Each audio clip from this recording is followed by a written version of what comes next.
ਇਕ ਉਤਮ ਪੰਥ ਸੁਨਿਓ ਗੁਰ ਸੰਗਤ, ਤੇ ਮਿਲੰਤ ਜਮ ਤਰਾਸ ਮਿਟਾਈ। ਇਕ ਅਰਦਾਸ ਪਾਠ ਕੀਰਤ ਕੀ, ਗੁਰ ਰਾਮਦਾਸ ਰਾਖੋ ਸਰਨਾਏ। ਸੋ ਕਹੋ ਟਲ ਗੁਰ ਸੇਵੀਐ, ਅਹਨਸ ਸਹਿਜ ਸੁਭਾਏ। ਦਰਸ਼ਨ ਪਰਸੈ ਗੁਰੂ ਕੈ, ਜਨਮ ਮਰਨ ਦੁਖ ਜਾਏ। ਹੋਵੈ ਸਿਫਤ ਖਸੰਮਦੀ, ਨੂਰ ਅਰਸੋਂ ਕੁਰਸੋਂ ਝਟਿਐ। ਤੁਧ ਡਿਠੇ ਸੱਚੇ ਪਾਤਸ਼ਾਹ, ਮਲ ਜਨਮ ਜਨਮ ਦੇ ਕਟਿਐ। ਸੱਜਣ ਸੱਚਾ ਪਾਤਸ਼ਾਹੋ, ਸਿਰ ਸਾਹਾਂਦ ਸਾਹੋ। ਜਿਸ ਪਾਸ ਬੈਠਿਆ ਸੋਹੀਐ, ਸਭਨਾ ਦਾ ਵਿਸਾਹੋ।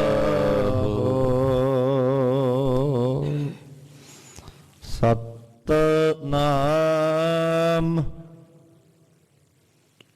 ਸ੍ਰੀ ਵਾਹਿਗੁਰੂ ਸਾਹਿਬ ਜੀ।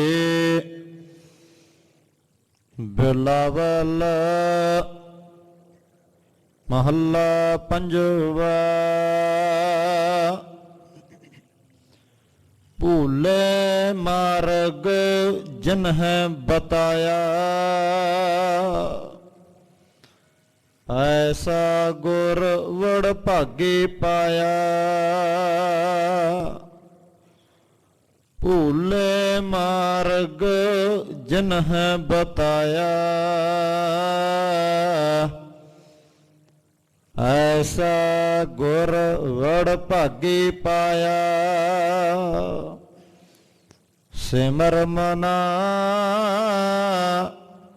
ਰਾਮ ਨਾਮ ਚਿਤਾਰੇ, ਬਸ ਰਹੇ ਹਿਰਦੈ ਗੁਰ ਚਰਨ ਪਿਆਰੇ।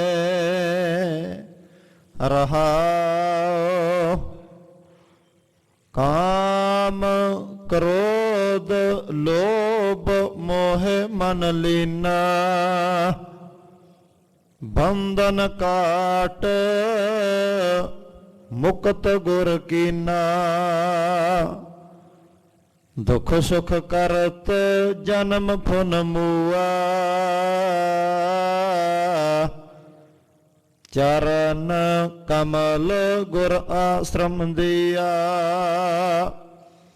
ਅਗਨ ਸਾਗਰ ਬੂਢਤ ਸੰਸਾਰਾ, ਨਾਨਕ ਬਾਹ ਪਕਰ ਸਤਿਗੁਰ ਨਿਸਤਾਰਾ।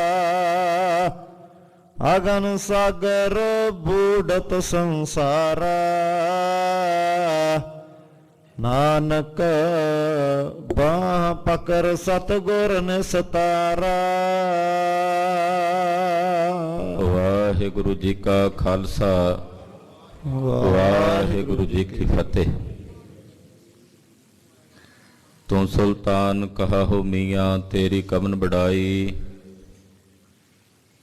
ਜੋ ਤੂੰ ਦੇਹ ਸੋ ਕਹਾ ਸੁਆਮੀ, ਮੈਂ ਮੂਰਖ ਕਹਿਣ ਨਾ ਜਾਈ। ਤੇਰੇ ਗੁਣ ਗਾਵਾਂ ਦੇਹ ਬੁਝਾਈ, ਜੈਸੇ ਸੱਚ ਮੈਂ ਰਹੂੰ ਰਜਾਈ। ਪਾਕ ਪਰਵਰਦਗਾਰ ਦਸਾਂ ਪਾਤਸ਼ਾਹੀਆਂ ਦੀ ਆਤਮਿਕ ਜਾਗਦੀ ਜੋਤ, ਚਵਰ ਛਤਰ ਤਖਤ ਦੇ ਮਾਲਕ, ਧੰਨ ਧੰਨ ਸ੍ਰੀ ਗੁਰੂ ਗ੍ਰੰਥ ਸਾਹਿਬ ਜੀ ਮਹਾਰਾਜ ਜੀ ਦੀ ਪਵਿੱਤਰ ਪਾਵਨ ਹਜ਼ੂਰੀ ਅੰਦਰ ਜੁੜ ਬੈਠੀ ਗੁਰੂ ਕੀ ਸਾਜੀ ਔਰ ਨਵਾਜੀ ਹੋਈ ਗੁਰੂ ਕਾ ਖਾਸ ਰੂਪ ਗੁਰੂ ਖਾਲਸਾ ਸਾਧ ਸੰਗਤ ਜੀਓ, ਵੱਡਿਆਂ ਭਾਗਾਂ ਵਾਲੇ ਹੋ। ਅੰਮ੍ਰਿਤ ਵੇਲੇ ਤੋਂ ਗੁਰੂ ਚਰਨਾਂ 'ਚ ਨਤਮਸਤਕ ਹੋ ਕੇ ਆਪਣੇ ਜੀਵਨ ਦੀਆਂ ਘੜੀਆਂ ਗੁਰੂ ਲੇਖੇ ਲਾ ਕੇ ਸਫਲੀਆਂ ਕਰ ਰਹੇ ਹੋ। ਅੱਜ ਸਤਵੇਂ ਪਾਤਸ਼ਾਹ ਧੰਨ ਸ਼੍ਰੀ ਗੁਰੂ ਹਰਿਰਾਏ ਸਾਹਿਬ ਜੀ ਮਹਾਰਾਜ ਜੀ ਦਾ ਜੋਤੀ ਜੋਤ ਦਿਵਸ ਦਿਹਾੜਾ ਹੈ ਔਰ ਅਸ਼ਟਮ ਬਲਵੀਰਾ ਸਤਿਗੁਰੂ ਧੰਨ ਧੰਨ ਸ਼੍ਰੀ ਗੁਰੂ ਹਰਿਕ੍ਰਿਸ਼ਨ ਸਾਹਿਬ ਜੀ ਮਹਾਰਾਜ ਜੀ ਦਾ ਗੁਰਤਾ ਗੱਦੀ ਦਿਵਸ ਹੈ। ਸਤਵੇਂ ਪਾਤਸ਼ਾਹ ਧੰਨ ਸ਼੍ਰੀ ਗੁਰੂ ਹਰਿਰਾਏ ਸਾਹਿਬ ਜੀ ਮਹਾਰਾਜ ਕੀਰਤਪੁਰ ਸਾਹਿਬ ਦੀ ਧਰਤੀ ਤੇ ਅਵਤਰਤ ਹੋ ਕੇ ਸੰਸਾਰ ਦੇ ਜੀਵਾਂ ਦੇ ਭਲੇ ਨਿਮਿਤ ਆਏ ਔਰ ਕੀਰਤਪੁਰ ਸਾਹਿਬ ਵਿਖੇ ਹੀ ਬਿਰਾਜਮਾਨ ਹੋ ਕੇ ਗੁਰਗੱਦੀ ਦੇ ਤਖਤ ਤੇ ਬੈਠ ਕੇ ਸਿੱਖਾਂ ਨੂੰ ਪਾਰ ਉਤਾਰਾ ਕੀਤਾ, ਸਿੱਖਾਂ ਨੂੰ ਕਿਰਤਾਰਥ ਕੀਤਾ, ਸੈਂਕੜੇ ਜੀਵਾਂ ਦੀ ਕਲਿਆਣ ਕੀਤੀ। ਦਿਆਲੂ ਇਤਨੇ, ਪਰਉਪਕਾਰੀ ਇਤਨੇ ਕਿ ਕੀਰਤਪੁਰ ਸਾਹਿਬ ਵਿਖੇ ਗੁਰਦੇਵ ਨੇ ਬਕਾਇਦਾ ਇੱਕ ਦਵਾਖਾਨੇ ਦੀ ਪ੍ਰਾਰੰਭਤਾ ਕੀਤੀ, ਜਿਸ ਵਿੱਚ ਗਰੀਬ ਗੁਰਬਿਆਂ ਨੂੰ ਦਵਾਈ ਦਿੱਤੀ ਜਾਂਦੀ, ਜੜੀ ਬੂਟੀ ਦਿੱਤੀ ਜਾਂਦੀ। ਉੱਥੇ ਦਿਆਲੂ ਇਤਨੇ ਕਿ ਸ਼ਿਕਾਰ ਖੇਡਣ ਜਾਂਦੇ ਪਰ ਕਿਸੇ ਜਾਨਵਰ ਨੂੰ ਮਾਰਦੇ ਨਹੀਂ, ਸਗੋਂ ਉਹਨਾਂ ਜਿਉਂਦੇ ਜਾਨਵਰਾਂ ਨੂੰ ਪਕੜਦੇ, ਜਿਹੜੇ ਜ਼ਖਮੀ ਹੁੰਦੇ ਜਾਂ ਬਿਮਾਰ ਹੁੰਦੇ, ਉਹਨਾਂ ਦਾ ਇਲਾਜ ਕਰਦੇ ਤੇ ਛੱਡ ਦਿੰਦੇ। 2200 ਘੋੜ ਸਵਾਰ ਯੋਧੇ ਸ਼ਸਤਰਧਾਰੀ ਮਹਾਰਾਜ ਸਤਵੇਂ ਪਾਤਸ਼ਾਹ ਆਪਣੇ ਨਾਲ ਰੱਖਦੇ ਸਨ। ਉਹਨਾਂ ਨੂੰ ਜੰਗੀ ਕਵਾਇਦ ਕਰਾਉਣੀ, ਸ਼ਸਤਰ ਵਿੱਦਿਆ ਦਾ ਅਭਿਆਸ ਕਰਾਉਣਾ ਔਰ ਆਪ ਵੀ ਸ਼ਸਤਰਧਾਰੀ ਵਿੱਦਿਆ ਦਾ ਅਭਿਆਸ ਕਰਨਾ। ਧੰਨ ਗੁਰੂ ਹਰਿਰਾਏ ਸਾਹਿਬ ਸੱਚੇ ਪਾਤਸ਼ਾਹ ਜੀ ਨੇ ਅੰਮ੍ਰਿਤ ਗੁਰਬਾਣੀ ਦੇ ਬਾਬਤ ਤੇ ਬਚਨ ਕਹੇ, ਸਿੱਖਾਂ ਨੂੰ ਉਪਦੇਸ਼ ਦਿੰਦਿਆਂ ਕਿ ਜਿਨ ਭੈ ਅਦਬ ਨਾ ਬਾਣੀ ਧਾਰਾ, ਜਾਨੋ ਸੋ ਸਿੱਖ ਨਹੀਂ ਹਮਾਰਾ। ਸਤਵੇਂ ਪਾਤਸ਼ਾਹ ਨੇ ਬਚਨ ਕਹੇ ਸਨ ਕਿ ਸਿੱਖੋ, ਜਿਹੜਾ ਗੁਰਸਿੱਖ ਗੁਰੂ ਕੀ ਬਾਣੀ ਦਾ ਭੈ ਅਦਬ ਨਹੀਂ ਰੱਖਦਾ, ਜਿਹੜਾ ਸਤਿਗੁਰਾਂ ਦੀ ਬਾਣੀ ਦੇ ਅਦਬ ਵਿੱਚ ਭੈ ਵਿੱਚ ਨਹੀਂ ਰਹਿੰਦਾ, ਉਹ ਸਾਡਾ ਸਿੱਖ ਨਹੀਂ ਹੈ। ਗੁਰਬਾਣੀ ਦਾ ਭੈ ਅਦਬ, ਸਤਿਗੁਰੂ ਜੀ ਦੀ ਬਾਣੀ ਦਾ ਸਤਿਕਾਰ, ਇਹ ਹਰ ਇੱਕ ਗੁਰਸਿੱਖ ਮਾਈ ਭਾਈ ਦੇ ਹਿਰਦੇ 'ਚ ਹੋਣਾ ਚਾਹੀਦਾ।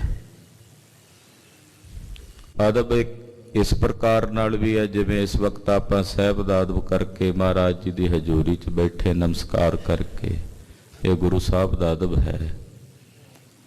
ਭੈ ਰੱਖਣਾ ਸਤਿਗੁਰਾਂ ਦਾ ਕਿ ਸਤਿਗੁਰੂ ਜੀ ਬਾਣੀ ਰੂਪ ਕਰਕੇ ਸਾਰੇ ਸੰਸਾਰ 'ਚ ਵਿਆਪਕ ਨੇ। ਮੇਰੇ ਕੋਲੋਂ ਕੋਈ ਇਹੋ ਜਿਹਾ ਮਾੜਾ ਭੈੜਾ ਕਰਮ ਨਾ ਹੋਵੇ ਕਿ ਮੈਂ ਸਤਿਗੁਰਾਂ ਦੇ ਨੇਤਰਾਂ ਵਿੱਚ ਆ ਕੇ ਹਾਜ਼ਰੀ ਭਰ ਕੇ ਮਹਾਰਾਜ ਜੀ ਦੇ ਸਨਮੁਖ ਮੂੰਹ ਨਾ ਵਿਖਾ ਸਕਾਂ। ਗੁਰੂ ਦਾ ਭੈ, ਗੁਰੂ ਦਾ ਅਦਬ ਹਿਰਦੇ 'ਚ ਹੋਵੇ। ਗੁਰਬਾਣੀ ਪੜ੍ਹਨ ਵੇਲੇ ਵੀ ਸਤਿਗੁਰਾਂ ਦੀ ਬਾਣੀ ਦਾ ਅਦਬ ਭੈ ਹਿਰਦੇ 'ਚ ਹੋਣਾ ਚਾਹੀਦਾ ਹੈ ਕਿ ਜਿਸ ਵੇਲੇ ਗੁਰਬਾਣੀ ਪੜ੍ਹ ਰਹੇ ਹੋ, ਯਤਨ ਕਰੋ ਸੱਜੇ ਖੱਬੇ ਦੀਆਂ ਬਾਕੀ ਇੱਧਰ ਉੱਧਰ ਦੀਆਂ ਗੱਲਾਂ ਬਾਤਾਂ ਨਹੀਂ ਕਰਨੀਆਂ, ਕੇਵਲ ਗੁਰਬਾਣੀ ਵੱਲ ਹੀ ਧਿਆਨ ਕੇਂਦਰਿਤ ਕਰਨਾ ਤੇ ਗੁਰਬਾਣੀ ਪੜ੍ਹਨੀ ਹੈ। ਆਮ ਕਰਕੇ ਵੇਖਿਆ ਜਾਂਦਾ ਹੈ ਕਿ ਗੁਰਬਾਣੀ ਪੜ੍ਹਦਿਆਂ ਵਿੱਚ ਫੋਨ ਆ ਜਾਏ ਤੇ ਕਈ ਫੋਨ ਸੁਣਨ ਲੱਗ ਪੈਂਦੇ ਆ। ਗੁਰਬਾਣੀ ਪੜ੍ਹਦਿਆਂ ਹੀ ਕਈ ਵਾਰੀ ਵਿੱਚੇ ਗੱਲਾਂ ਬਾਤਾਂ ਵੀ ਕਰੀ ਜਾਂਦੇ। ਤੋ ਗੁਰਬਾਣੀ ਪੜ੍ਹਨ ਵੇਲੇ ਕੋਈ ਦੁਨਿਆਵੀ ਗੱਲ ਨਾ ਕੀਤੀ ਜਾਵੇ, ਇਹਦਾ ਸੰਕੋਚ ਕਰਨਾ ਚਾਹੀਦਾ। ਫਿਰ ਗੁਰਬਾਣੀ ਦਾ ਅਦਬ ਰੱਖਣਾ ਕਿ ਨਿਤਨੇਮ ਦੀ ਪੋਥੀ ਹੱਥ ਵਿੱਚ ਪਕੜੀ ਹੋਵੇ ਤਾਂ ਯਤਨ ਕਰੋ ਕਿ ਗਲ ਵਿੱਚ ਵੀ ਪੱਲੂ ਹੋਵੇ। ਜੇ ਕੋਈ ਛਿੱਕ ਆ ਜਾਏ, ਸਰੀਰ ਦੇ ਕਿਸੇ ਅੰਗ ਨੂੰ ਖੁਰਕਣਾ ਪੈ ਜਾਏ ਤਾਂ ਗਲ ਵਿੱਚ ਪਾਏ ਹੋਏ ਉਸ ਪੱਲੂ ਦੇ ਨਾਲ ਤੁਸੀਂ ਛਿੱਕ ਆਉਣ ਵੇਲੇ ਆਪਣੇ ਮੂੰਹ ਨੂੰ ਕੱਜ ਸਕਦੇ ਹੋ, ਤਾਂ ਜੋ ਮੂੰਹ ਦੀਆਂ ਜਿਹੜੀਆਂ ਥੁੱਕ ਦੀਆਂ ਛਿੱਟਾਂ ਨੇ ਉਹ ਗੁਰਬਾਣੀ ਦੀ ਪੋਥੀ ਤੇ ਨਾ ਪੈਣ। ਤੋ ਇਹ ਗੁਰੂ ਸਾਹਿਬ ਜੀ ਦੀ ਬਾਣੀ ਦਾ ਭੈ ਅਦਬ ਹੈ। ਹਿਰਦੇ ਵਿੱਚ ਵੀ ਭੈ ਅਦਬ ਹੋਵੇ, ਬਾਹਰੋਂ ਸਰੀਰ ਕਰਕੇ ਵੀ ਭੈ ਅਦਬ ਹੋਵੇ। ਧੰਨ ਗੁਰੂ ਹਰਿਰਾਏ ਸਾਹਿਬ ਸਤਵੇਂ ਪਾਤਸ਼ਾਹ ਜੀ ਨੇ ਇਹ ਹੁਕਮ ਕੀਤਾ ਸਿੱਖਾਂ ਨੂੰ ਕਿ ਗੁਰਬਾਣੀ ਦਾ ਭੈ ਅਦਬ ਜਿਹੜਾ ਨਹੀਂ ਰੱਖਦਾ ਉਹ ਸਾਡਾ ਸਿੱਖ ਨਹੀਂ ਹੈ। ਇੰਨੇ ਸਤਿਗੁਰੂ ਸੱਚੇ ਪਾਤਸ਼ਾਹ ਜੀ ਮਹਾਰਾਜ ਜੀ ਨੇ ਸਖਤੀ ਦੇ ਨਾਲ ਬਾਬੇ ਰਾਮ ਰਾਏ ਨੂੰ ਕਹਿ ਦਿੱਤਾ ਸੀ ਸਾਡੇ ਮੱਥੇ ਨਾ ਲੱਗੇ। ਕੇਵਲ ਇੱਕ ਅੱਖਰ ਬਦਲਿਆ ਸੀ, ਮੁਸਲਮਾਨ ਦੀ ਥਾਂ ਤੇ ਬੇਈਮਾਨ ਕਿਹਾ ਸੀ। ਔਰੰਗਜ਼ੇਬ ਬਾਦਸ਼ਾਹ ਕੋਲ ਜਦੋਂ ਕਾਜ਼ੀਆਂ ਨੇ ਕਿਹਾ ਜੀ ਗੁਰੂ ਨਾਨਕ ਸਾਹਿਬ ਨੇ ਮੁਸਲਮਾਨਾਂ ਦੀ ਮਿੱਟੀ ਦੀ ਨਿੰਦਾ ਕੀਤੀ, ਬਸ ਉੱਥੇ ਆ ਕੇ ਬਾਬਾ ਰਾਮ ਰਾਏ ਜੀ ਵੀ ਬਾਦਸ਼ਾਹ ਕਿਤੇ ਨਾਰਾਜ਼ ਨਾ ਹੋ ਜਾਏ, ਉਹਦੀ ਖੁਸ਼ਾਮਦ ਕਰਦਿਆਂ ਗੁਰਬਾਣੀ ਦੀ ਪੰਕਤੀ ਦੀ ਤੁਕ ਬਦਲ ਦਿੱਤੀ। ਮਿੱਟੀ ਮੁਸਲਮਾਨ ਦੀ ਥਾਂ ਤੇ ਮਿੱਟੀ ਬੇਈਮਾਨ ਕੀ ਕਹਿ ਦਿੱਤਾ। ਸਤਿਗੁਰੂ ਸਤਵੇਂ ਪਾਤਸ਼ਾਹ ਗੁਰੂ ਹਰਿ ਰਾਏ ਸਾਹਿਬ ਨੂੰ ਇਸ ਗੱਲ ਦਾ ਖਬਰ ਪਤਾ ਲੱਗਾ ਤੇ ਹੁਕਮ ਕੀਤਾ ਕਿ ਰਾਮ ਰਾਏ ਨੂੰ ਕੋ ਸਾਡੇ ਮੱਥੇ ਨਾ ਲੱਗੇ, ਨਾ ਆਪਣੀ ਸ਼ਕਲ ਵਿਖਾਵੇ, ਨਾ ਅਸੀਂ ਉਹਨੂੰ ਆਪਣੇ ਦਰਸ਼ਨ ਦੇਣੇ। ਤੋ ਇਹ ਗੁਰਬਾਣੀ ਪ੍ਰਤੀ ਗੁਰਸਿੱਖਾਂ ਦੇ ਹਿਰਦਿਆਂ 'ਚ ਅਦਬ, ਭਾਵਨਾ, ਸਤਿਕਾਰ ਬਣਾਉਣ ਨਿਮਿਤ ਮਹਾਰਾਜ ਸਤਵੇਂ ਪਾਤਸ਼ਾਹ ਜੀ ਨੇ ਚੋਜ ਵਰਤਾਏ। ਤੋ ਬੇਅੰਤ ਜੀਵਾਂ ਦਾ ਭਲਾ ਕਰਦਿਆਂ ਕੀਰਤਪੁਰ ਸਾਹਿਬ ਵਿਖੇ ਬਹੁਤ ਸੋਹਣੇ ਬਾਗ ਲਵਾਏ ਕਿ ਪ੍ਰਕਿਰਤੀ ਹਰੀ ਭਰੀ ਹੋਵੇ। ਇੱਕ ਨਹੀਂ ਅਨੇਕਾਂ ਬਗੀਚੇ, ਅਨੇਕਾਂ ਬਾਗ ਸਤਿਗੁਰੂ ਜੀ ਨੇ ਕੀਰਤਪੁਰ ਸਾਹਿਬ ਦੀ ਧਰਤੀ ਤੇ ਲਵਾਏ। ਅੱਜ ਹਰ ਥਾਂ ਤੇ ਬਾਰ-ਬਾਰ ਇਹ ਕਿਹਾ ਜਾਂਦਾ ਵੱਧ ਤੋਂ ਵੱਧ ਦਰਖਤ ਲਗਾਓ, ਬੂਟੇ ਲਗਾਓ। ਹਾਲਾਂਕਿ ਜਿਨ੍ਹਾਂ ਵੇਲਿਆਂ 'ਚ ਸਤਵੇਂ ਪਾਤਸ਼ਾਹ ਜੀ ਮਹਾਰਾਜ ਜੀ ਬਾਗ, ਸੋਹਣੇ ਬੂਟੇ, ਫਲਦਾਰ ਬੂਟੇ ਲਗਾਉਂਦੇ, ਉਹਨਾਂ ਵੇਲਿਆਂ ਦੇ ਵਿੱਚ ਦਰਖਤਾਂ ਦੀ ਕਮੀ ਨਹੀਂ ਸੀ, ਬਹੁਤ ਜੰਗਲ ਸੀ, ਆਬਾਦੀ ਘੱਟ ਸੀ। ਪਰ ਸਤਿਗੁਰੂ ਜਾਣਦੇ ਸਨ ਕਿ ਜਿੰਨੇ ਹਰਿਆਵਲ ਵੱਧ ਹੋਵੇਗੀ, ਇਹ ਪ੍ਰਦੂਸ਼ਣ ਜਿਹੜਾ ਫੈਲ ਰਿਹਾ ਆਲੇ ਦੁਆਲੇ, ਇਹ ਉਨਾ ਹੀ ਜ਼ਿਆਦਾ ਘੱਟ ਹੋਵੇਗਾ, ਲੋਕਾਂ ਨੂੰ ਸਾਹ ਲੈਣ ਦੇ ਵਿੱਚ ਸੌਖ ਹੋਵੇਗੀ। ਤੋ ਮਹਾਰਾਜ ਸੱਚੇ ਪਾਤਸ਼ਾਹ ਜੀ ਨੇ ਵਾਤਾਵਰਣ ਦੇ ਨਾਲ ਵੀ ਬਹੁਤ ਪ੍ਰਕਿਰਤੀ ਨਾਲ, ਪਰਮੇਸ਼ਰ ਦੀ ਕੁਦਰਤ ਨਾਲ ਪ੍ਰੇਮ ਕੀਤਾ। ਸੋਹਣੇ ਬਾਗ ਬਗੀਚੇ ਲਵਾਏ, ਅਨੇਕ ਜੀਵਾਂ ਦਾ ਭਲਾ ਕਰਦੇ। ਅੱਜ ਦੇ ਦਿਨ ਜੋਤੀ ਜੋਤ ਸਮਾਣਾ ਸੀ। ਉਸ ਤੋਂ ਪਹਿਲਾਂ ਧੰਨ ਗੁਰੂ ਹਰਕ੍ਰਿਸ਼ਨ ਸਾਹਿਬ 8ਵੇਂ ਪਾਤਸ਼ਾਹ ਜੀ ਮਹਾਰਾਜ ਜੀ ਨੂੰ ਗੁਰਿਆਈ ਦਿੱਤੀ, ਗੁਰਤਾ ਗੱਦੀ ਦੇ ਕੇ। ਤਕਰੀਬਨ 5 ਸਾਲ ਤੋਂ ਥੋੜੀ ਜਿਹੀ ਉੱਪਰ ਉਮਰ ਸੀ ਮਹਾਰਾਜ ਗੁਰੂ ਹਰਕ੍ਰਿਸ਼ਨ ਸਾਹਿਬ ਦੀ, ਜਿਸ ਵੇਲੇ ਗੁਰਤਾ ਗੱਦੀ ਦੇ ਤਖਤ ਤੇ ਮਹਾਰਾਜ 8ਵੇਂ ਪਾਤਸ਼ਾਹ ਜੀ ਬੈਠੇ। ਇਤਿਹਾਸ ਵਿੱਚ ਬਚਨ ਆਉਂਦਾ ਹੈ ਕਿ ਇੱਕ ਵਾਰ ਕਾਬਲ ਤੋਂ ਸੰਗਤ ਆਈ, ਮਹਾਰਾਜ 7ਵੇਂ ਪਾਤਸ਼ਾਹ ਦੇ ਦਰਸ਼ਨ ਦਿਦਾਰੇ ਕੀਤੇ। 1-2 ਦਿਨਾਂ ਨੂੰ ਵਾਪਸ ਪਰਤਣਾ ਸੀ ਸੰਗਤ ਨੇ। ਮਹਾਰਾਜ ਜੀ ਨੂੰ ਬੇਨਤੀ ਕੀਤੀ, ਸਤਿਗੁਰੂ ਬਹੁਤ ਦੂਰੋਂ ਆਏ ਹਾਂ, ਖਬਰੇ ਦੁਬਾਰਾ ਕਦੋਂ ਆਉਣਾ ਹੋਵੇਗਾ, ਕਿਰਪਾ ਕਰੋ, ਗੱਲ ਤਾਂ ਬੜੀ ਗੁੱਝੀ ਪੁੱਛਣ ਲੱਗੇ ਆ, ਜੇ ਤੁਸੀਂ ਸਹੀ ਸਮਝੋ ਤੇ ਸਾਨੂੰ ਜਵਾਬ ਦੇ ਦਿਓ ਕਿ ਆਪ ਜੀ ਦੇ ਦੋਨੋਂ ਸਾਹਿਬਜ਼ਾਦੇ ਬਹੁਤ ਲਾਇਕ ਨੇ, ਬਾਬਾ ਰਾਮ ਰਾਏ ਜੀ ਵੀ ਤੇ ਸ੍ਰੀ ਗੁਰੂ ਹਰਕ੍ਰਿਸ਼ਨ ਸਾਹਿਬ ਵੀ।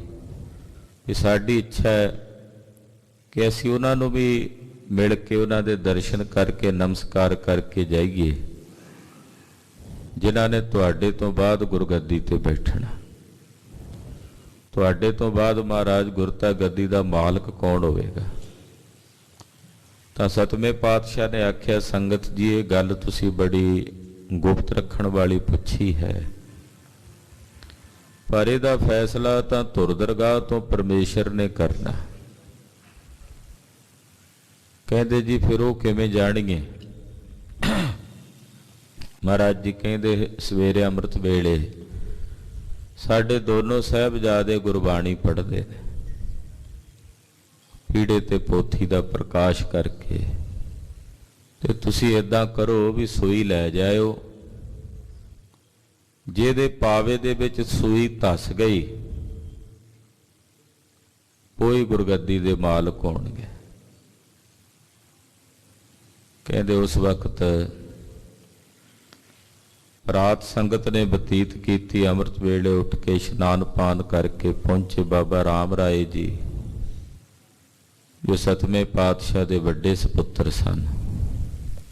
ਉਹ ਬੈਠੇ ਗੁਰਬਾਣੀ ਪੜ੍ਹ ਰਹੇ, ਸੰਗਤ ਪਹੁੰਚ ਗਈ। ਨਮਸਕਾਰ ਕਰਕੇ ਪਾਵੇ ਦੇ ਵਿੱਚ ਇਦਾਂ ਸੂਈ ਧਕਾਉਂਦੇ, ਪਰ ਲੱਕੜ ਵਿੱਚ ਸੂਈ ਕਿੱਥੇ ਧਸੇ। ਬਾਬਾ ਰਾਮ ਰਾਏ ਜੀ ਉਸ ਵੇਲੇ ਜਿਹੜੀ ਪੰਗਤੀ ਪੜ੍ਹ ਰਹੇ ਸੀ ਗੁਰਬਾਣੀ ਦੀ, ਉਹ ਸੀ, ਕਿਉਂ ਸਿਮਰੀ ਸਿਵਰਿਆ ਨਹੀਂ ਜਾਏ। ਕਿਉ ਸਿਮਰੀ ਸਿਮਰਿਆ ਨਹੀਂ ਜਾਏ।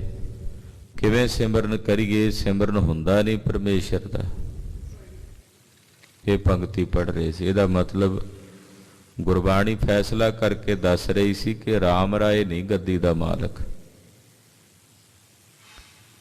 ਕਿਉਂ ਸਿਮਰੀ ਸਿਮਰਿਆ ਨਹੀਂ ਜਾਏ, ਉਹ ਗੁਰਬਾਣੀ ਦੱਸ ਰਹੀ ਸੀ।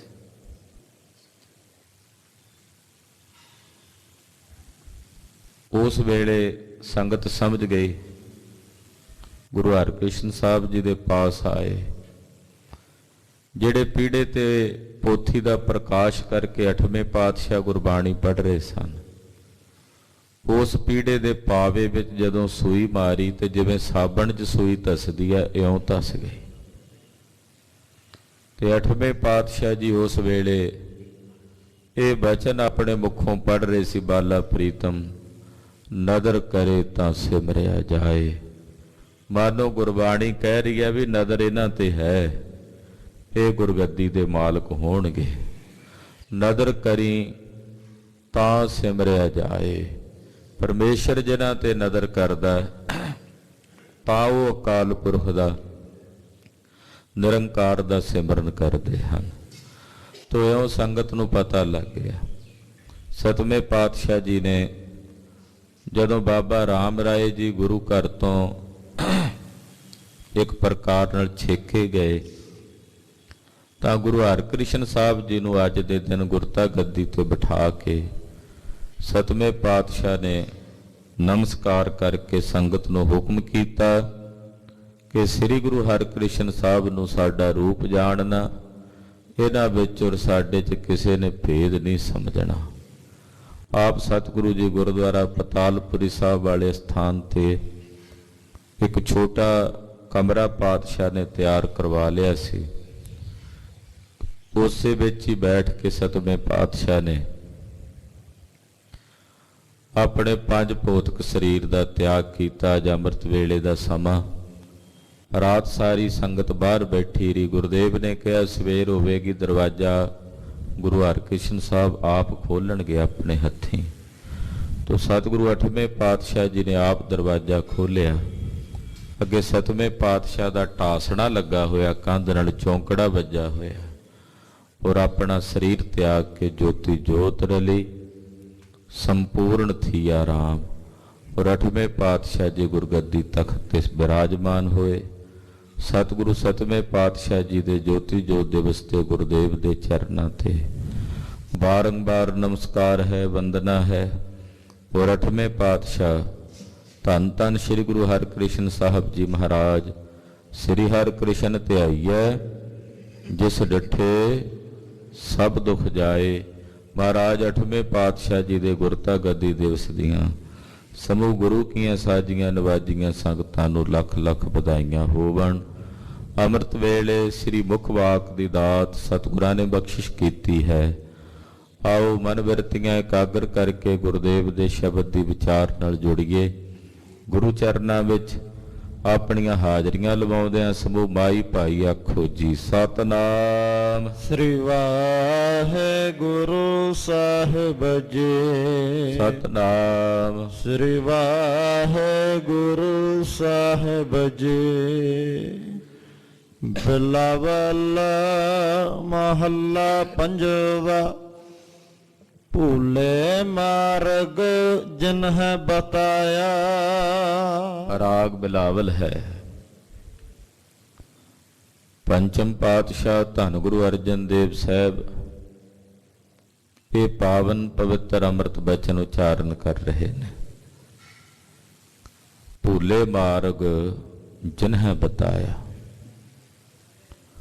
ਆਪਣੇ ਸਵੈ ਸਰੂਪ ਨੂੰ ਭੁੱਲੇ ਹੋਏ, ਜਿਨ੍ਹਾਂ ਨੂੰ ਆਪਣੇ ਨਿਜ ਰੂਪ ਦਾ ਗਿਆਨ ਨਹੀਂ ਹੈ।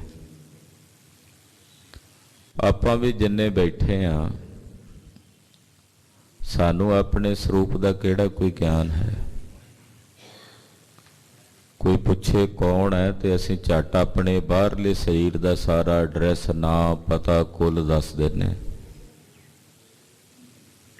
ਪਰ ਇਹ ਬਾਹਰਲਾ ਸਰੀਰ ਤਾਂ ਆਪਾਂ ਨਹੀਂ, ਇਹ ਤਾਂ ਸਰੂਪ ਨਹੀਂ। ਕੋਈ ਹੋਰ ਸਰੂਪ ਹੈ ਜਿਹੜਾ ਇਸ ਕਾਇਆ ਦੇ ਅੰਦਰ ਹੈ, ਜਿਹਨੂੰ ਵੇਖਣ ਲਈ ਸਾਡੀਆਂ ਅੱਖਾਂ ਮਿਚ ਜਾਂਦੀਆਂ ਨੇ ਪਰ ਦਿਸਦਾ ਨਹੀਂ ਹੈ। ਵੇਖਣਾ ਚਾਹੁੰਦੇ ਆ ਤੇ ਅੰਦਰ ਨੂੰ ਵੇਖਦੇ ਆ ਪਰ ਦਿਸਦਾ ਨਹੀਂ। ਯਾਨੀ ਕਿ ਹੈ ਐਸਾ ਸਰੂਪ ਜਿਹੜਾ ਸਾਨੂੰ ਭੁੱਲਿਆ ਹੋਇਆ। ਅਗਿਆਨ ਦੀ ਪਰਿਭਾਸ਼ਾ ਮਹਾਂਪੁਰਖਾਂ ਨੇ ਧਰਮ ਗ੍ਰੰਥਾਂ 'ਚ ਦੱਸੀ ਹੈ। ਅਵਿਦਿਆ ਔਰ ਅਗਿਆਨ ਕੀ ਹੈ? ਆਪਣੇ ਨਿਜ ਰੂਪ ਨੂੰ ਭੁੱਲ ਜਾਣ ਦਾ ਨਾਮ ਅਵਿਦਿਆ ਹੈ। ਜਦੋਂ ਸਾਨੂੰ ਨਿਜ ਸਰੂਪ ਦਾ ਪਤਾ ਹੀ ਨਾ ਲੱਗੇ ਕੀ ਹੈ, ਉਹਨੂੰ ਅਵਿਦਿਆ ਕਹਿੰਦੇ ਨੇ, ਅਗਿਆਨ ਕਹਿੰਦੇ ਨੇ। ਵਾਸਤਵਿਕ ਰੂਪ ਤੋਂ ਉਲਟ ਕੁਝ ਹੋਰ ਨਜ਼ਰ ਆਉਣ ਲੱਗ ਪੈਣਾ। ਜੋ ਹੈ ਉਹ ਨਹੀਂ ਦਿਸਣਾ, ਜੋ ਨਹੀਂ ਹੈ ਉਹ ਦਿਸਣ ਲੱਗ ਪੈਣਾ। ਇਹਨੂੰ ਭਰਮ ਦੀ ਦਸ਼ਾ ਵਿੱਚ ਅਗਿਆਨ ਕਹਿੰਦੇ। ਭਰਮ ਕਰਕੇ ਅਗਿਆਨ ਪੈ ਜਾਣਾ। ਜਿਵੇਂ 5-4 ਬੰਦੇ ਰਾਤ ਨੂੰ ਤੁਰੇ ਜਾ ਰਹੇ ਸੀ, ਹਨੇਰਾ ਸੀ, ਰਸਤੇ ਵਿੱਚ ਕੋਈ ਦਰਖਤ ਪੁਰਾਣਾ ਟੁੱਟਿਆ ਹੋਇਆ ਸੀ ਤੇ ਇੱਕ ਤਣਾ ਜਿਹਾ ਥੋੜਾ ਜਿਹਾ 5-4 ਫੁੱਟ ਦਾ, 7 ਫੁੱਟ ਦਾ, 6 ਫੁੱਟ ਦਾ ਉਹ ਖੜਾ ਸੀ। ਟੁੱਟਿਆ ਇਸ ਤਰ੍ਹਾਂ ਦਾ ਸੀ ਵੀ ਇਦਾਂ ਲੱਗਦਾ ਸੀ ਵੀ ਉੱਪਰਲੇ ਪਾਸੇ ਸਿਰ ਹੈ, ਨਾਲ 2 ਟਹਿਣੀਆਂ ਦੀਆਂ ਲਮਕਦੀਆਂ, ਇਉਂ ਲੱਗਦਾ ਸੀ ਵੀ ਬਾਹਾਂ ਨੇ। ਉਹਨਾਂ 5-4 ਬੰਦਿਆਂ ਚੋਂ ਇੱਕ ਬੋਲਿਆ ਹਨੇਰੇ 'ਚ, ਕਿਉਂਕਿ ਨਜ਼ਰ ਨਹੀਂ ਸੀ ਆ ਰਿਹਾ ਵੀ ਇਹ ਦਰਖਤ ਦਾ ਤਣਾ, ਕਹਿਣ ਲੱਗਾ ਵੀ ਕੋਈ ਚੋਰ ਖੜਾ ਹੈ, ਆਪਾਂ ਨੂੰ ਲੁੱਟੇਗਾ। ਦੂਜਾ ਕਹਿੰਦਾ ਨਹੀਂ, ਜੰਗਲ ਹੈ, ਜੰਗਲ 'ਚ ਜ਼ਰੂਰੀ ਨਹੀਂ ਚੋਰ ਹੁੰਦੇ ਨੇ, ਕਈ ਸਾਧ ਵੀ ਹੁੰਦੇ ਨੇ, ਹੋ ਸਕਦਾ ਕੋਈ ਸਾਧੂ ਖਲੋ ਕੇ ਤਪ ਕਰ ਰਿਹਾ। ਤੀਜਾ ਕਹਿੰਦਾ ਨਹੀਂ, ਮੈਨੂੰ ਤਾਂ ਕੋਈ ਦਰਖਤ ਦਾ ਤਣਾ ਲੱਗਦਾ। ਹੁਣ ਜੋ ਉਹਦਾ ਅਸਲ ਸਰੂਪ ਹੈ ਉਹਦੇ ਤੋਂ ਉਲਟ ਹੋਰ ਹੀ ਕੁਝ ਨਜ਼ਰ ਆ ਰਿਹਾ ਹੈ। ਜੋ ਹੈ ਉਹ ਨਹੀਂ ਦਿਸ ਰਿਹਾ ਕਿਉਂਕਿ ਹਨੇਰਾ ਹੈ। ਇਹਨ ਬਿਨ ਇਸੇ ਤਰ੍ਹਾਂ ਜੋ ਸਾਡਾ ਨਿਜ ਸਰੂਪ ਹੈ ਉਹ ਸਾਨੂੰ ਦਿਸ ਨਹੀਂ ਰਿਹਾ। ਜੋ ਸਾਡਾ ਸਰੂਪ ਹੈ ਹੀ ਨਹੀਂ ਉਹ ਸਾਨੂੰ ਦਿਸ ਰਿਹਾ। ਇਹਨੂੰ ਕਹਿੰਦੇ ਨੇ ਅਵਿਦਿਆ, ਅਗਿਆਨ। ਇਹਨੂੰ ਕਹਿੰਦੇ ਨੇ ਭੁੱਲਿਆ ਹੋਇਆ। ਕਹਿੰਦੇ ਸਾਨੂੰ ਸਾਡਾ ਨਿਜ ਰੂਪ ਭੁੱਲਿਆ ਹੋਇਆ।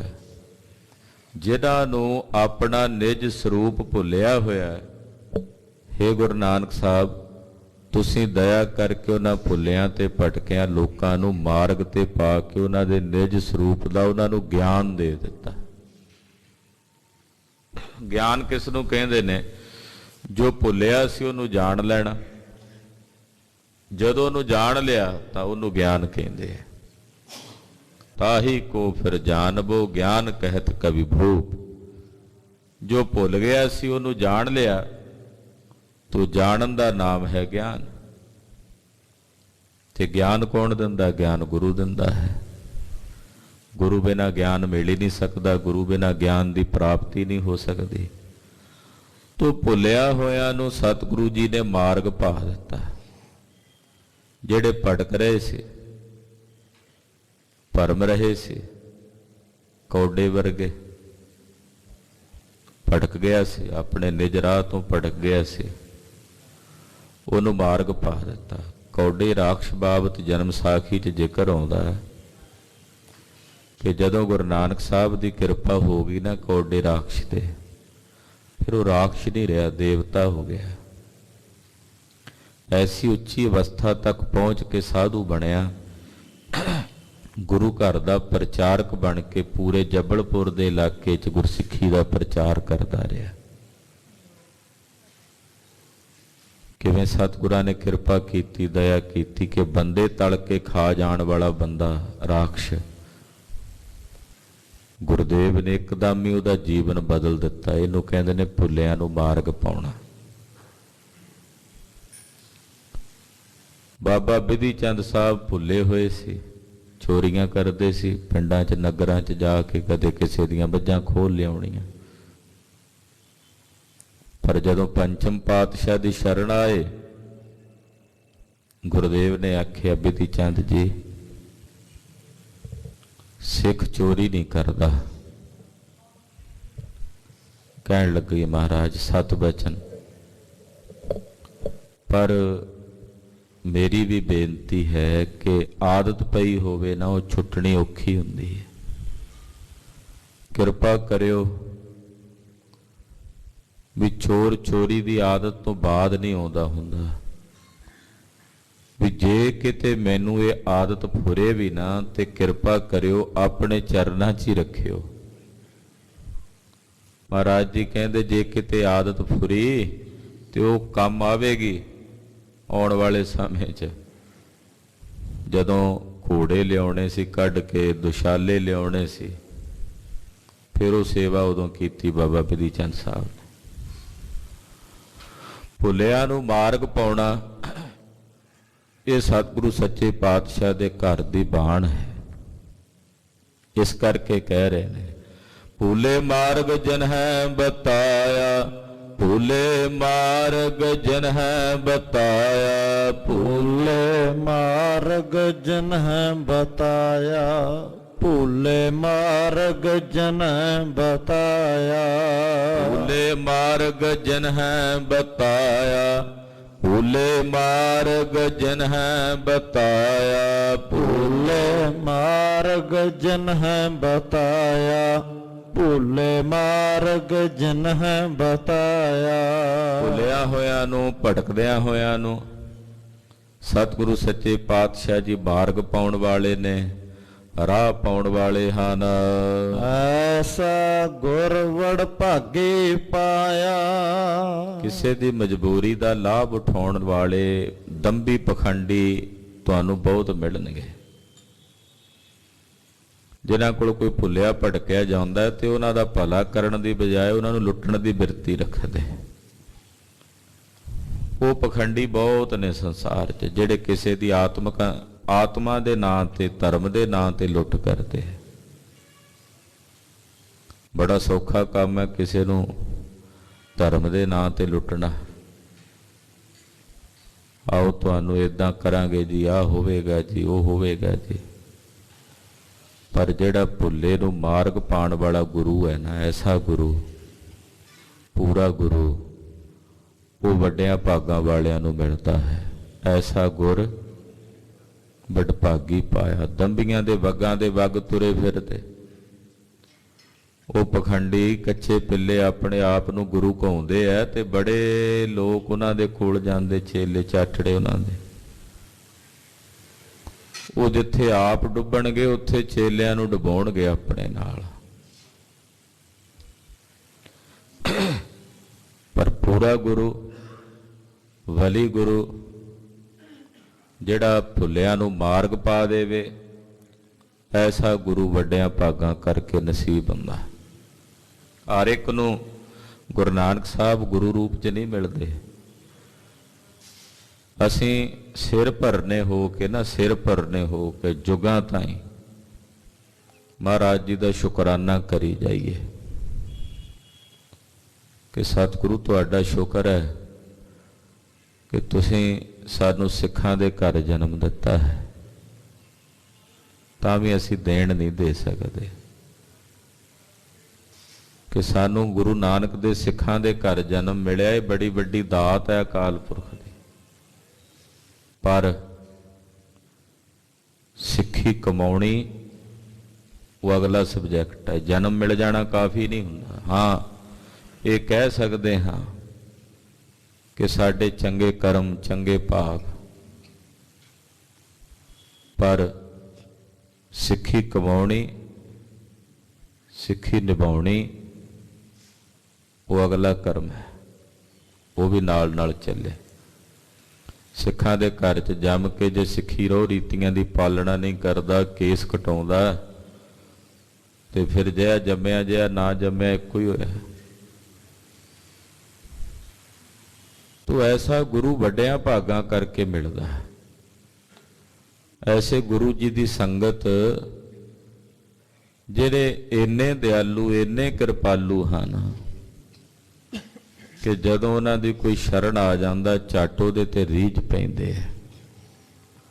ਐਸਾ ਗੁਰੂ ਧੰਨ ਗੁਰੂ ਨਾਨਕ ਸਾਹਿਬ, ਸ੍ਰੀ ਗੁਰੂ ਗੋਬਿੰਦ ਸਿੰਘ ਸਾਹਿਬ, ਜੋ ਸਾਨੂੰ ਗੁਰੂ ਰੂਪ 'ਚ ਮਿਲੇ ਨੇ, ਵੱਡਿਆਂ ਭਾਗਾਂ ਕਰਕੇ ਮਿਲੇ ਹਨ। ਧੰਨ ਗੁਰੂ ਗ੍ਰੰਥ ਸਾਹਿਬ ਸੱਚੇ ਪਾਤਸ਼ਾਹ ਸਾਡੇ ਕੋਲ ਹਨ, ਇਹ ਸਾਡੇ ਵੱਡੇ ਭਾਗ ਹਨ। ਵੱਡਿਆਂ ਭਾਗਾਂ ਕਰਕੇ ਅਸੀਂ ਆ ਗੁਰੂ ਕੀ ਬਾਣੀ ਪੜ੍ਹ ਰਹੇ ਹਾਂ, ਵੱਡਿਆਂ ਭਾਗਾਂ ਕਰਕੇ ਆ ਗੁਰਬਾਣੀ ਸਾਨੂੰ ਸੁਣਨੀ ਨਸੀਬ ਹੋ ਰਹੀ ਹੈ। ਤੋ ਐਸਾ ਗੁਰੂ ਵੱਡਿਆਂ ਭਾਗਾਂ ਕਰਕੇ ਪ੍ਰਾਪਤ ਹੁੰਦਾ ਹੈ। ਸਿਮਰ ਮਨਾ ਰਾਮ ਨਾਮ ਚਿਤਾਰੇ। ਇਹ ਭਾਈ ਰਾਮ ਦੇ ਨਾਮ ਨੂੰ ਚੇਤੇ ਕਰੋ, ਸਿਮਰੋ, ਅਕਾਲ ਪੁਰਖ ਦਾ ਸਿਮਰਨ ਕਰੋ, ਉਹਦਾ ਭਜਨ ਕਰੋ, ਕਿਉਂਕਿ ਉਹਦੇ ਸਿਮਰਨ ਵਿੱਚ ਹੀ ਨੇ ਸਾਰੀਆਂ ਬਰਕਤਾਂ। ਉਹਦੇ ਸਿਮਰਨ ਵਿੱਚ ਹੀ ਗਿਆਨ ਹੈ, ਉਹਦੇ ਸਿਮਰਨ ਵਿੱਚ ਹੀ ਧਿਆਨ ਹੈ, ਉਹਦੇ ਸਿਮਰਨ ਵਿੱਚ ਹੀ ਤਤਵ ਬੁੱਧੀ ਹੈ। ਪਰਮੇਸ਼ਰ ਦੇ ਸਿਮਰਨ ਤੋਂ ਬਾਹਰ ਕੁਝ ਵੀ ਨਹੀਂ, ਸਭ ਕੁਝ ਉਹਦੇ ਸਿਮਰਨ 'ਚ ਹੀ ਹੈ। ਧਰਮ, ਅਰਥ, ਕਾਮ, ਮੋਕਸ਼, ਇਹ ਚਾਰ ਪਦਾਰਥ ਨੇ, ਚਾਰੇ ਹੀ ਪਰਮੇਸ਼ਰ ਦੇ ਸਿਮਰਨ 'ਚੋਂ ਮਿਲ ਜਾਂਦੇ ਆ। ਪੰਜਵਾਂ ਪਦਾਰਥ ਹੈ ਹੀ ਨਹੀਂ ਕੋਈ, ਚਾਰਾਂ 'ਚ ਹੀ ਸਾਰਾ ਕੁਝ ਆ ਜਾਂਦਾ। ਤੋ ਇਸ ਕਰਕੇ ਮਹਾਰਾਜ ਜੀ ਆਪਣੇ ਮਨ ਨੂੰ ਸੰਬੋਧਨ ਕਰਦੇ ਆ, ਕਹਿੰਦੇ ਸਿਮਰ ਮਨਾ ਰਾਮ ਨਾਮ ਚਿਤਾਰੇ। ਹੇ ਮਨਾ ਸਿਮਰਨ ਕਰ, ਰਾਮ ਦੇ ਨਾਮ ਨੂੰ ਚੇਤੇ ਕਰ। ਬਸ ਰਹਿ ਹਿਰਦਾ ਗੁਰ ਚਰਨ ਪਿਆਰੇ। ਮੇਰੇ ਗੁਰੂ ਦੇ ਪਿਆਰੇ ਚਰਨ ਮੇਰੇ ਹਿਰਦੇ 'ਚ ਵਸ ਰਹੇ ਨੇ। ਮੈਂ ਆਪਣੇ ਗੁਰੂ ਦੇ ਪਿਆਰੇ ਚਰਨਾਂ ਨੂੰ ਆਪਣੇ ਹਿਰਦੇ 'ਚ ਵਸਾਇਆ ਹੋਇਆ ਰਹਾਉ। ਕਾਮ ਕ੍ਰੋਧ ਲੋਭ ਮੋਹ ਮਨ ਲੀਨਾ। ਕਾਮ ਨੇ, ਕ੍ਰੋਧ ਨੇ, ਲੋਭ ਨੇ, ਮੋਹ ਨੇ ਮੇਰਾ ਮਨ ਆਪਣੇ 'ਚ ਲੀਨ ਕਰ ਲਿਆ। ਇਹਨਾਂ ਵਿਕਾਰਾਂ ਵਿੱਚ ਹੀ ਇਹ ਮਨ ਖਚਤ ਰਹਿੰਦਾ। ਕਾਮ ਨਾ ਵਿਸਰਿਓ, ਕ੍ਰੋਧ ਨਾ ਵਿਸਰਿਓ, ਲੋਭ ਨਾ ਵਿਸਰਿਓ ਦੇਵਾ। ਇਹ ਛੱਡਦੇ ਨਹੀਂ ਮਨ 'ਚ। ਕਦੇ ਕਾਮੀ ਹੁੰਦਾ ਹਿਰਦਾ, ਕਦੇ ਕ੍ਰੋਧੀ ਹੁੰਦਾ, ਕਦੇ ਲੋਭੀ ਹੁੰਦਾ, ਕਦੇ ਮੋਹ 'ਚ ਆ ਜਾਂਦਾ, ਕਦੇ ਹੰਕਾਰ 'ਚ ਆ ਜਾਂਦਾ।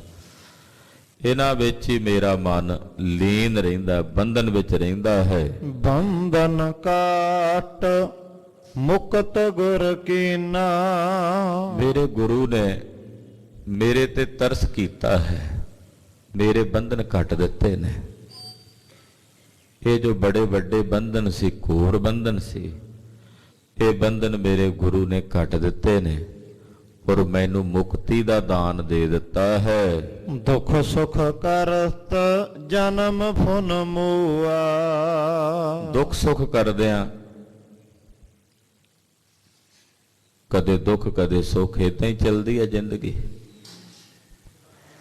ਫਿਰ ਉਹਨਾਂ ਦੁੱਖਾਂ ਸੁੱਖਾਂ ਕਰਕੇ ਕਦੇ ਜੰਮਦਾ ਕਦੇ ਮਰਦਾ, ਬਸ ਇਹੀ ਚੱਲ ਰਿਹਾ, ਕਈ ਯੁੱਗਾਂ ਤੋਂ ਏਦਾਂ ਹੀ ਚੱਲ ਰਿਹਾ। ਹਾਂਜੀ। ਚਰਨ ਕਮਲ ਗੁਰ ਆਸ਼ਰਮ ਦਿਆ। ਹੁਣ ਮੇਰੇ ਗੁਰੂ ਨੇ ਮੈਨੂੰ ਆਪਣੇ ਚਰਨਾਂ ਕਮਲਾਂ ਦਾ ਆਸਰਾ ਦੇ ਦਿੱਤਾ ਹੈ। ਮੇਰੇ ਗੁਰੂ ਨੇ ਮੈਨੂੰ ਆਪਣੇ ਚਰਨ ਕਮਲਾਂ ਦਾ ਆਸ਼ਰਮ, ਆਸ਼ਰਮ ਦਾ ਮਤਲਬ ਹੁੰਦਾ ਟਿਕਾਣਾ, ਵੀ ਭਟਕਦੇ ਹੋਏ ਨੂੰ ਹੁਣ ਟਿਕਾਣਾ ਮਿਲ ਗਿਆ। ਆਖੋ ਸਤਿਨਾਮ ਸ੍ਰੀ ਵਾਹਿਗੁਰੂ। ਕਈ ਯੁੱਗਾਂ ਤੋਂ ਭਰਮਦੇ ਹੋਏ ਨੂੰ ਹੁਣ ਜਗ੍ਹਾ ਮਿਲ ਗਈ ਹੈ, ਥਾਂ ਮਿਲ ਗਈ ਹੈ। ਤੇ ਥਾਂ ਕਿੱਥੇ ਮਿਲੀ ਹੈ? ਆਪਣੇ ਗੁਰੂ ਦੇ ਚਰਨ ਕਮਲਾਂ 'ਚ ਥਾਂ ਮਿਲ ਗਈ ਹੈ। ਹਾਂਜੀ। ਅਗਨ ਸਾਗਰ ਬੂਡਤ ਸੰਸਾਰ। ਇਹ ਸੰਸਾਰ ਅੱਗ ਦਾ ਸਮੁੰਦਰ ਹੈ, ਹਰ ਪਾਸੇ ਅੱਗ ਹੀ ਬਲ ਰਹੀ ਹੈ। ਵਿਕਾਰਾਂ ਦੀ ਅੱਗ ਹੈ, ਈਰਖਾ ਦੀ ਅੱਗ ਹੈ, ਦਵੈਸ਼ ਦੀ ਅੱਗ ਹੈ, ਤ੍ਰਿਸ਼ਨਾ ਦੀ ਅੱਗ ਹੈ। ਉਸ ਅੱਗ ਦੇ ਵਿੱਚ ਇਹ ਸਾਰਾ ਸੰਸਾਰ ਡੁੱਬਦਾ ਜਾ ਰਿਹਾ, ਕਿਉਂਕਿ ਸਮੁੰਦਰ ਅੱਗ ਦਾ ਹੈ। ਹਾਂਜੀ, ਨਾਨਕ ਬਾਹ ਪਕੜ ਸਤਿਗੁਰ ਨਿਸਤਾਰਾ। ਸਤਿਗੁਰੂ ਸ੍ਰੀ ਗੁਰੂ ਅਰਜਨ ਦੇਵ ਸਾਹਿਬ ਪੰਜਵੇਂ ਪਾਤਸ਼ਾਹ ਜੀ ਫਰਮਾਉਂਦੇ, ਮੇਰੀ ਬਾਹ ਫੜੀ ਮੇਰੇ ਗੁਰੂ ਨੇ, ਔਰ ਮੇਰੀ ਬਾਹ ਫੜ ਕੇ ਇਸ ਅੱਗ ਦੇ ਸਮੁੰਦਰ ਵਿੱਚੋਂ ਮੈਨੂੰ ਬਾਹਰ ਕੱਢ ਲਿਆ। ਅੱਗ ਦੇ ਸਮੁੰਦਰ ਚੋਂ ਖਿੱਚ ਕੇ ਬਾਹਰ ਕੱਢ ਲਿਆ, ਸੜਨ ਨਹੀਂ ਦਿੱਤਾ, ਅੱਗ ਦੇ ਇਸ ਸਮੁੰਦਰ ਵਿੱਚ ਪੁੱਜਣ ਨਹੀਂ ਦਿੱਤਾ। ਗੁਰੂ ਨੇ ਬਾਹ ਪਕੜ ਕੇ ਕੱਢ ਲਿਆ।